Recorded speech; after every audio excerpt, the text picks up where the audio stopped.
काही लोकांचा सकाळीच भोंगा वाजतो। मुख्यमंत्री शिंदेंनी संजय राऊतांवर नाव न घेता ही टीका केली। तर सध्याचे मुख्यमंत्री हे घटनाबाह्य आहेत अशा शब्दात राऊतांनी शिंदेंवर पलटवार केलाय।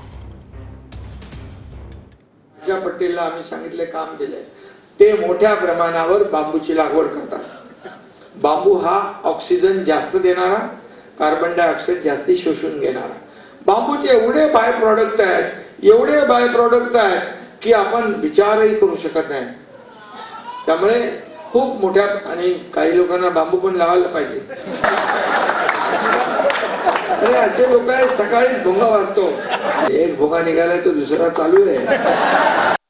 सध्याचे मुख्यमंत्री हे घटनाबाह्य आहेत, बेकायदेशीर आहेत, हे सर्वोच्च न्यायालयाने सांगितलंय। तरीही हे सरकार निर्लज्जपणे महाराष्ट्राचा बोकांडी मोदी आणि शहांनी बसवलाय। लोकसभा निवडणुकीमध्ये त्यांच्या महायुतीला आम्ही सगळ्यांनी मिळून जो बांबू घातलेला आहे तो बांबू अजून निघालेला नाही आहे, तो काढण्याचा ते प्रयत्न करतायत।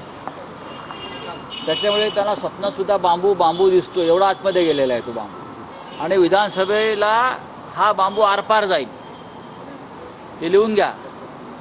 आणि ह्याच बांबूचे फटके या सगळ्या गद्दारांना लोक रस्त्यावर मारतील। या बांबूचे खूप बाय प्रॉडक्ट्स आहेत असं म्हणतात ते, बरं का। आता या सगळ्या बाय प्रॉडक्टचे प्रयोग त्यांच्यावरती होणार आहेत। ऑलरेडी एक बांबू जो घेतलेला आहे गेलेल्या लोकसभेला तो कसा काढावा, ऑपरेशन करून काढावा की खेचून काढावा फडणवीसांनी, की मोदी शास त्यांना बांबू घालतायत। तर या आता बांबूवरती ते आता अभ्यास करतील आणि कदाचित त्यांना बांबूवरती अभ्यासावरती एखादी डिग्री मिळू शकते बोगस।